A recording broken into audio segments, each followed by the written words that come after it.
The Zephirian diplomatic fleet materialized at the edge of the Sol system with the confidence of a species that had never known defeat. Their sleek vessels, each one a masterpiece of biomechanical engineering, hung in space like silver tears against the cosmic void. Ambassador Veltar adjusted his ceremonial robes, confident that these primitive humans would bow before the might of the Galactic Confederation, as hundreds of species had before them. "Begin standard first contact protocol," Veltar commanded, his four eyes gleaming with anticipation. "Deploy the compliance field generators. These mammals will submit within the hour." The Zephirian ships began broadcasting their ultimatum across all frequencies: surrender or face annihilation. It was a ritual they had performed countless times. Show overwhelming force. Demand submission. Integrate the new species into their empire as laborers. Simple. Efficient. Inevitable. But the humans did not respond as expected. Instead of panicked transmissions or immediate capitulation, there came only silence from the inner system. The Zephirians waited, their confidence slowly eroding as hours passed without reply. Finally, their long-range sensors detected something moving from behind Earth's moon. At first glance, it appeared to be an asteroid, massive, dark, and seemingly lifeless. But as it drew closer, the Zephirian scanning arrays began to reveal the truth, and with each passing moment, Veltar's confidence transformed into something approaching terror. The object was artificial. More than artificial, it was a ship. But calling it a ship was like calling a hurricane a breeze. The human Dreadnought emerged from Luna's shadow like a mountain given motion. 20 kilometers of hardened steel and composite armor plating, bristling with weapons systems that defied immediate classification. Its hull was scarred and pitted, bearing the marks of countless battles fought across the void. This was not a ship built for exploration or diplomacy. This was an instrument of war forged by a species that had learned violence as their first language.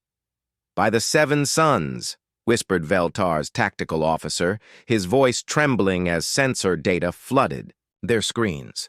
"The mass readings. It's impossible. How does something that large even move?"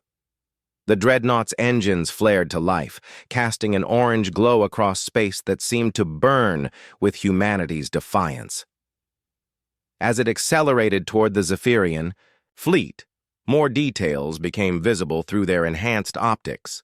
Gun batteries the size of city blocks, missile pods that could house entire squadrons, shield generators that hummed with barely contained energy.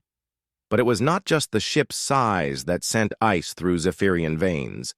It was the name emblazoned across its prow in letters tall enough to be seen from orbit: UNSC Retribution. Transmission crackled through space, and for the first time, the humans spoke. "Zephirian vessels, this is Admiral Chen aboard the UNSC Retribution."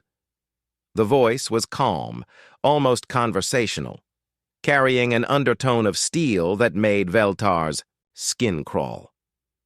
"You entered our system without invitation, broadcast threats against our homeworld, and demanded our surrender. We find this impolite." Veltar's diplomatic training kicked in, though his voice quavered as he responded. "We represent the Galactic Confederation. Your species must submit to our authority or face the consequences." A pause, then something that chilled the ambassador to his core. Human laughter.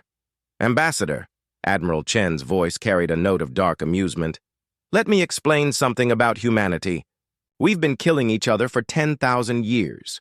We've turned warfare into an art form, transformed violence into poetry. We've fought with sticks and stones, with swords and shields, with bullets and bombs. We've battled across continents and oceans, in the depths of space and on the surfaces of dead worlds."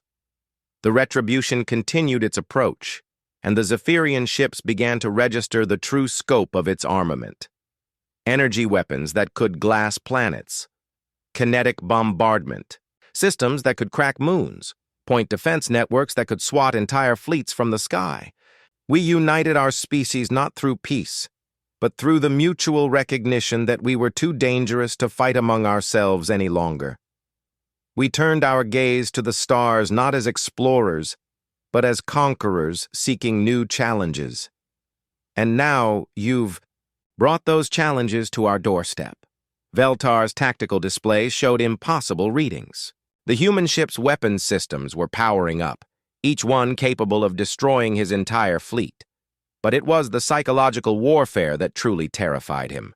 The humans hadn't fired a single shot, yet his entire crew was paralyzed with fear. "You want to know why we built ships like this?" Admiral Chen continued, her voice growing colder. "Because we knew that somewhere in the galaxy there would be species like yours. Species that believe might makes right. Species that think they can threaten humanity and walk away unscathed." The Zephirian formation began to waver as panic spread through their ranks. Several smaller vessels started to retreat, their crews no longer able to maintain the facade of superiority. "We could have met you with exploratory vessels, with scientists, and diplomats," the Admiral's voice carried across the void like a promise of damnation. "We could have exchanged knowledge and culture, built trade relationships and mutual understanding. But you chose to approach us with threats and ultimatums. You chose to wake the monster." The Retribution's main batteries finally came online, their targeting systems painting every Zephirian vessel with invisible death. The massive ship had closed to optimal firing range, and Veltar could see his doom reflected in its battle-scarred hull. "So here's our counteroffer, Ambassador. You have 30 seconds to begin your retreat from this system. Your ships will leave human space and never return. You will carry word back to your Confederation that Earth is not to be touched, that humanity is not to be threatened, that we are not your prey." Veltar's hands shook as he reached for the retreat command, his species' superiority complex crumbling in the face of human determination. "Because if you refuse," Admiral Chen's voice dropped to a whisper that somehow carried more menace than any shout, "the last thing your people will learn about humanity is why we built ships like this one. And trust me, Ambassador, that's a lesson the galaxy isn't ready for."